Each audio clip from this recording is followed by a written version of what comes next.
Welcome back to the Donkey Vote Political Podcast for another interview. And today we are honoured to be joined by the member for Eildon, Cindy McLeish. Cindy, thank you for joining us today. It's a pleasure. So just for the audience out there who may not know entirely a little bit about your background and who you are as a politician, could you give us a little brief explanation of yourself just before we get started with the questions? Sure. So I'm the member for Eildon. Eildon is a very large, mostly country electorate, city right through to Mount Buller. Main towns, Healesville, Warburton, and the Murrindindi Shire, Kinglake, Kangaroo Ground and Hurstbridge, which are really quite close to the city.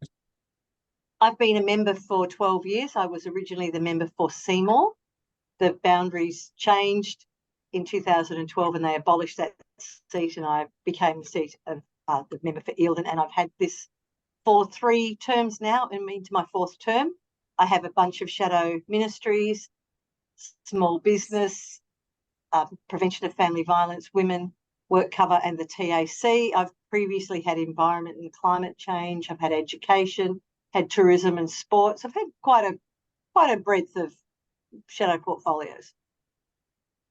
That's pretty interesting. And I'm talking about that. I think the redistribution happened, was it in 2014 or was it 2018 when the redistribution happened when you had They've to had a couple. Oh, okay, yeah. Yep. But So the when you had last to, one in 2022, they have them every 8 years or so. So when yeah, the population grows, they have to rejig everything. And what it means yeah, is country seats get bigger and they create another city seat. pretty much. All right, then we'll get started with our questions, just because I know we're pretty squeezed for time. So my first question to you, Cindy, is how was your high school and university life, and do you have any memorable moments?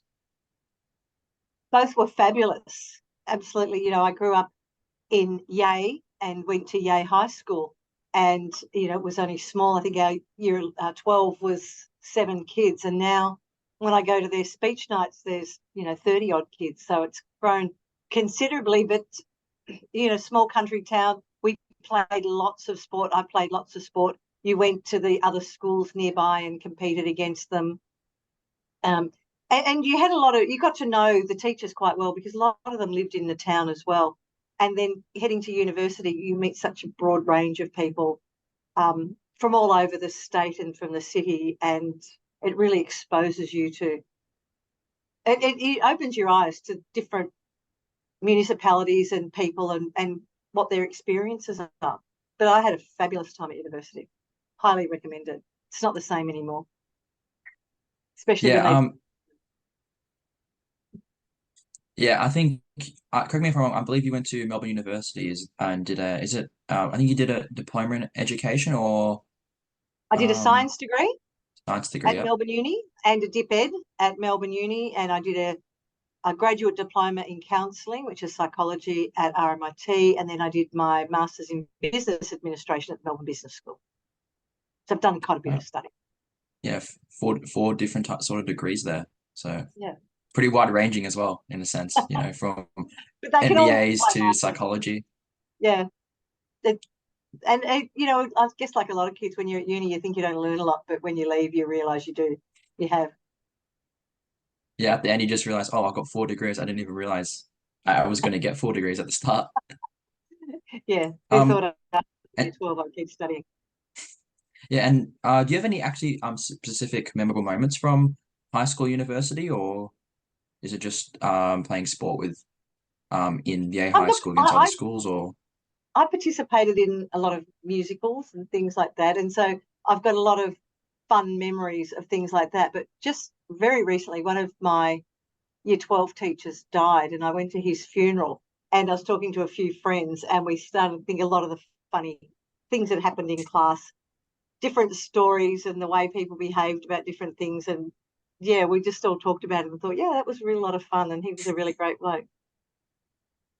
and I'm assuming as well, since was only 7 people in your year group, you guys are all pretty close knit and you're all pretty close friends, I guess, and all really knew each other a lot since you probably Yeah, have spent a lot for of that time year. together. For that year, Yeah, because a lot of kids had left the previous year, and I was really good friends and still am with a couple of kids who were the year above me, and in fact I still see them quite a bit. yeah. That's good. That's really good to keep connections and stay in contact with a lot of your friends from high school. And being the member of parliament for the area, um, I see a lot of the kids who were at school with me and, older than me and younger than me, and I see their kids as well, so it's a nice connection. Yeah, and I think that's one of the great things about being a local member of the area you grew up in because you get to see the area change over time and you still see familiar faces and you see their children, even their grandchildren, and it kind of does in your sense maybe Cindy maybe kind of reminds you that you're not as young as it used to be, sadly. I know I got an email from a football club the other day, and it was a friend, a kids I was at school with, son, who was talking about his children. I'm like, oh my gosh, that's kind of a bit scary. But it was really Yeah, nice to have the connection, the three generations. yeah, and that's one of the great things I think with being a local member, as I said before. So yeah, we'll now move on to our second question. I believe is it with you, George, or Tobias? Me, yeah, I've, Yeah. I've got it. Uh, Prior to entering Parliament, Cindy, you were a secondary teacher, a secondary school teacher.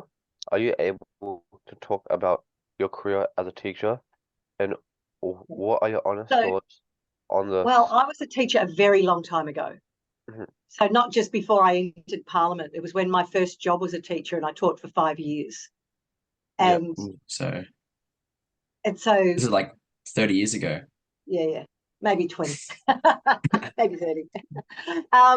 Yeah, when I was young, straight out of university, and I taught at a secondary school. I taught science. I taught a lot of to a lot of junior classes, and because of that, we only had 2 lessons a week, so I had lots of classes. Whereas English and maths, you'd have 5 lessons.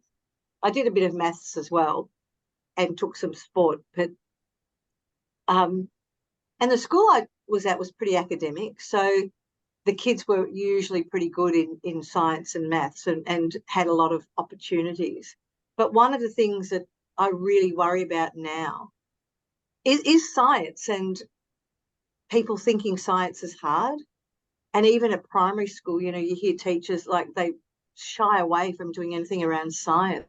And it's like, plants growing is science, dogs breathing is science, turning the lights on is science. Like there's a whole lot of really simple stuff. And I'd really like to see them demystify science so that everyone who thinks it's really hard and scary, who's teaching, actually can, hook into it at the basic level and get kids really enthusiastic because, science is so fantastic and it was such a great subject to teach at secondary school. You do all these really great experiments. And I worry that, people shy away from it and it gets left behind. Yeah, and I think that's a big issue, especially I think from my personal experience. I don't know if Tobias and George have a similar experience, but in my primary school, I don't really remember them teaching us science at all. Like probably the closest thing we did to science was sustainable education. We did like some stuff because we had a little farm in our primary school, so we did some stuff with you know, with plants. We did stuff with some of the farm animals there. So that's probably the closest thing we did, and that was only for 2 years in year five and year six. But for the rest of my time in primary school, I don't Science by remember doing stealth. science at all.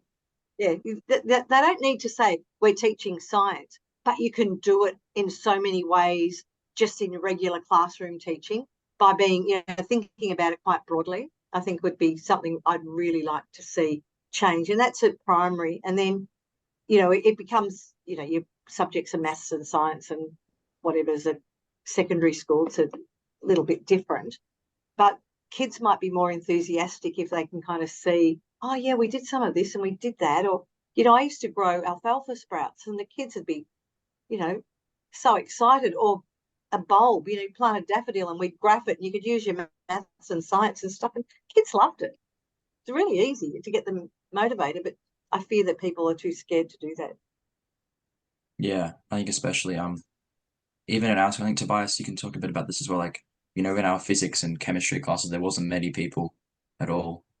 How many people did you have in your physics class, Tobias? We started the year we had 15, and then someone dropped, so I was like 14.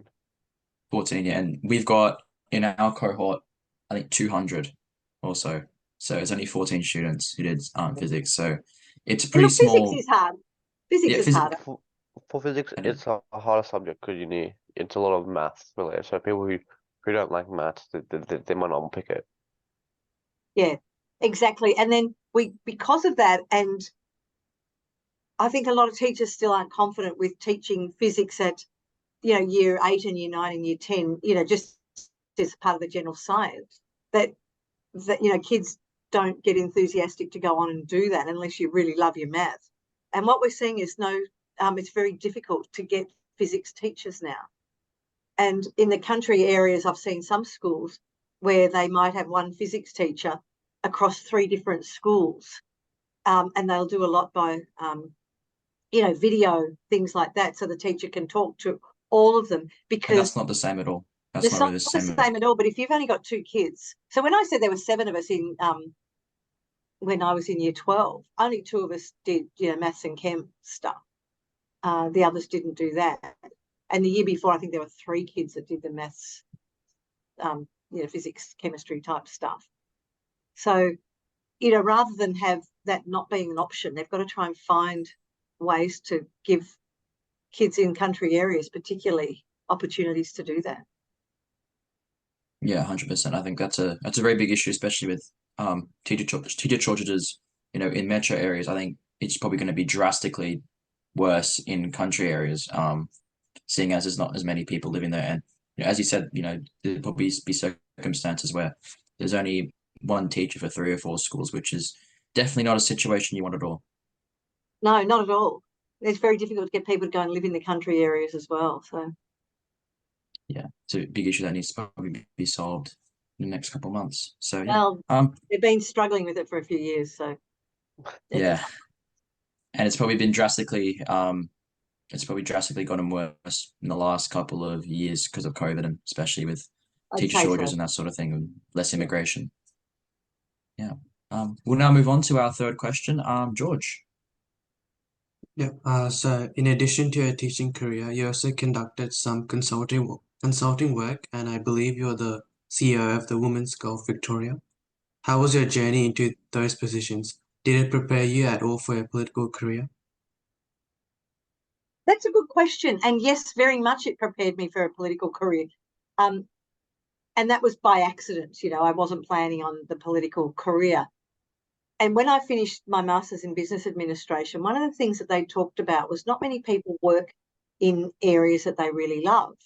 And the business school encouraged all the students to network and, to talk to people in different, and I was very sporty, my family's sporty, so to talk to people in different sporting organisations about what it is, the skills that are needed, how they've got their jobs and all this sort of stuff, and get them all to refer on. So it's a really great introduction into how to network well. And that's something that is such a valuable skill because most jobs aren't advertised. So, if you want to work at a particular bank or a particular institution, finding someone who knows someone who's worked there and talk to them about how they got their job, and you might find out that there's something coming up and you'll be the first person. And I picked up a 12-month maternity leave spot as the CEO of Women's Golf.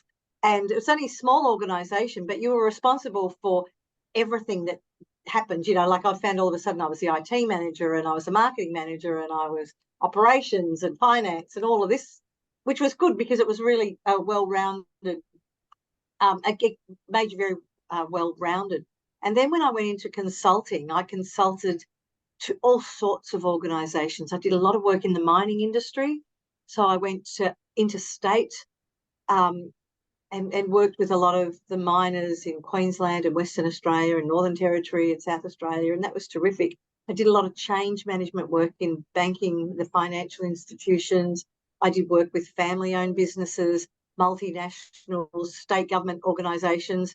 So as a consultant, you get to go to lots and lots of organisations and businesses and see how they operate, and you get to know a lot about a lot of stuff.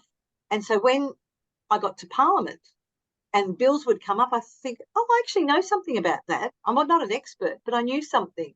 And I knew something about so many areas. And I realised a lot of people didn't know a lot about, the breadth, I think, of stuff that I knew because I'd been a consultant. As I said, government, state, federal, multinational organisations to small family-owned businesses. So you got to see the whole lot, how it operated, and that was really, really valuable. And that was kind of, just happened to be the job that I had, which fed really nicely into Parliament. And then when you operate an electorate office, which is small, and you don't have a lot of money to do a lot of stuff, I felt like I was back at grassroots sport, who didn't have any money and could do a lot of stuff, because you had to be really clever and creative and how you use the money. And people would come up with lots of really good ideas. And when I started back in politics, I thought, God, I'm almost back in golf. It had that same sort of feel.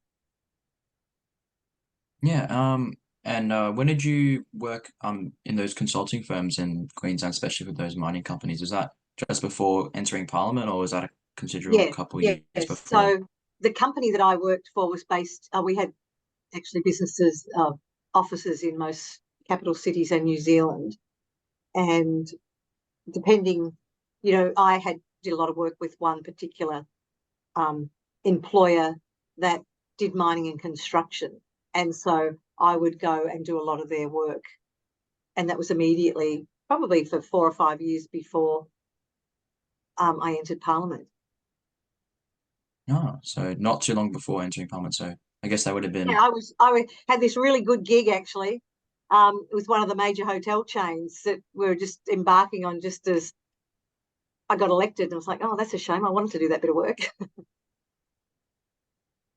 It's a trade-off, I guess. Sometimes you miss out on doing something, Yeah. working at a hotel chain, but you get a better job in being a parliamentarian.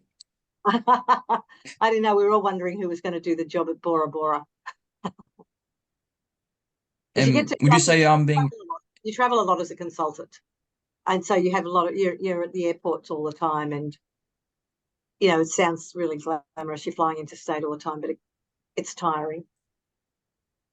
so would you say you flew more with your job in consulting than compared to being in Parliament? Because I know parliamentarians fly Oh yeah, around a lot don't as fly well. at all now. Oh, really? Yeah, I well, think I drive. You drive everywhere. It's all in Victoria. Like my electorate. So Victorian Parliament, my electorate of Eildon. You drive around everywhere there. And if, as a shadow minister,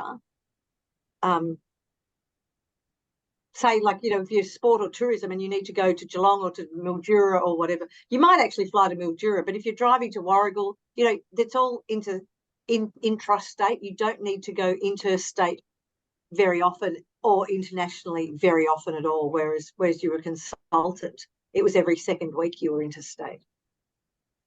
If you're federal parliament, you're going to Canberra, you're travelling a lot, but it's very different. And if you're a federal member who's a minister or a shadow minister, you might have to fly to Queensland for this, or for Western Australia for that, or for South Australia for something else.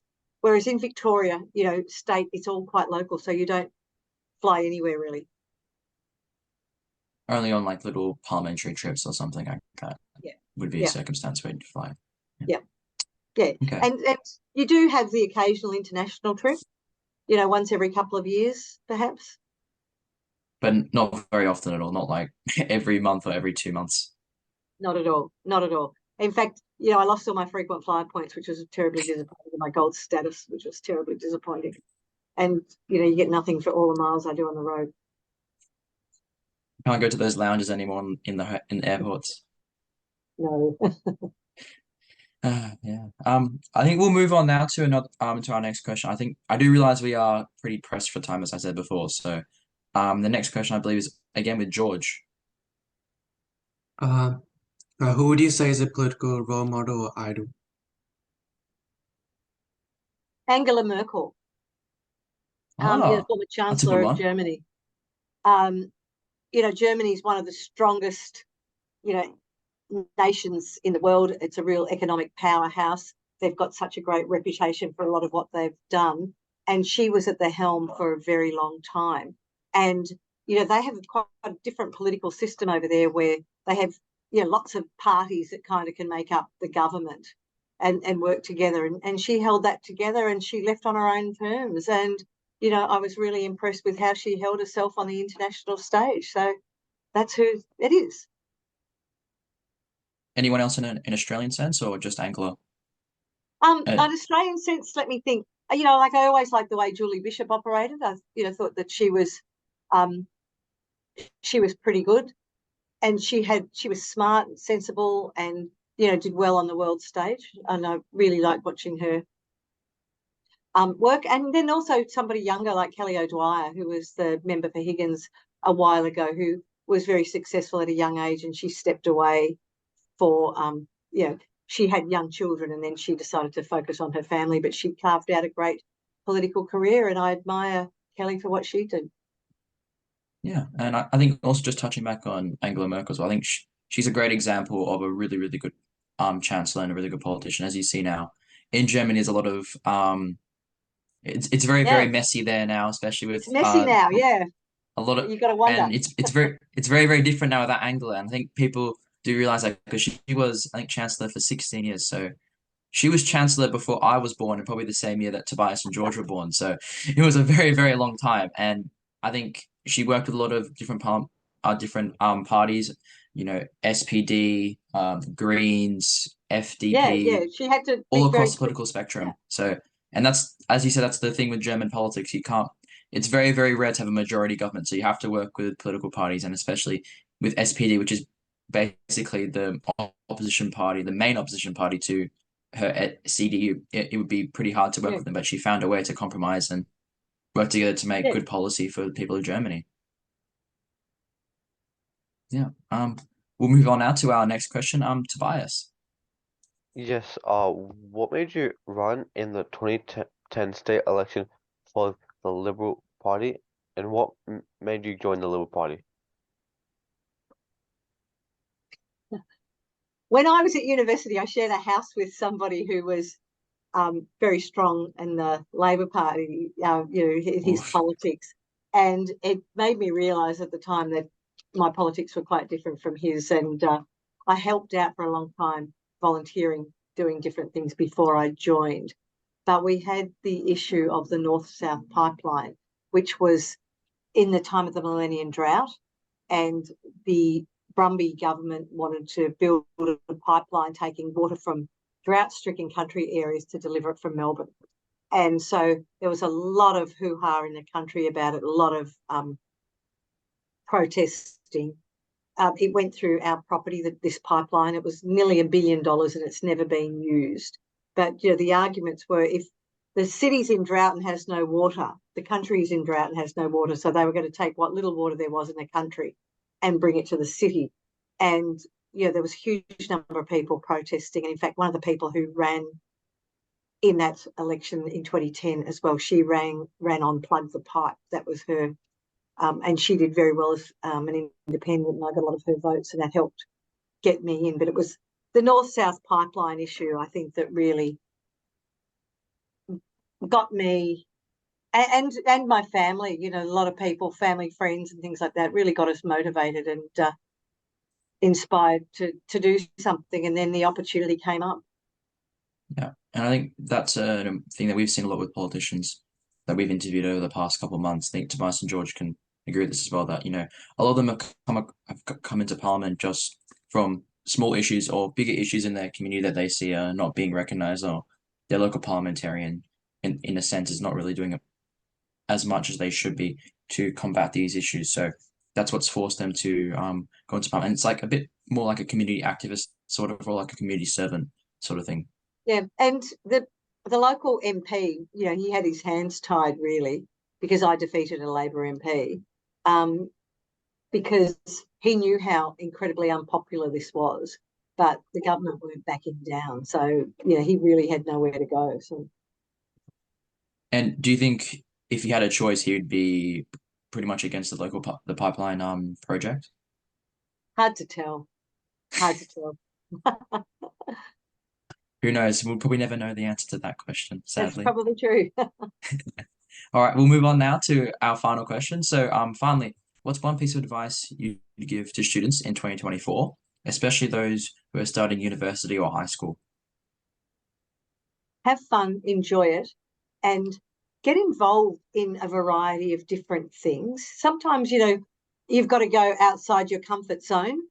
And when you go to university and you don't know anybody, it's pretty tricky having to navigate that in the first instance. But I think that's something, you know, you have that opportunity, and it's to take that opportunity. Always take every opportunity in front of you, and You never know don't where let it anything go leads, to waste. and you know, and stay on everyone's good side, because you never know when you're going to bump into them again. Exactly, and the more people, more I guess friends or sort of people around you that like you in a sense, the better chance. If you want to run Parliament, the better chance you have in Parliament to run for Parliament and Yeah, to get elected. exactly.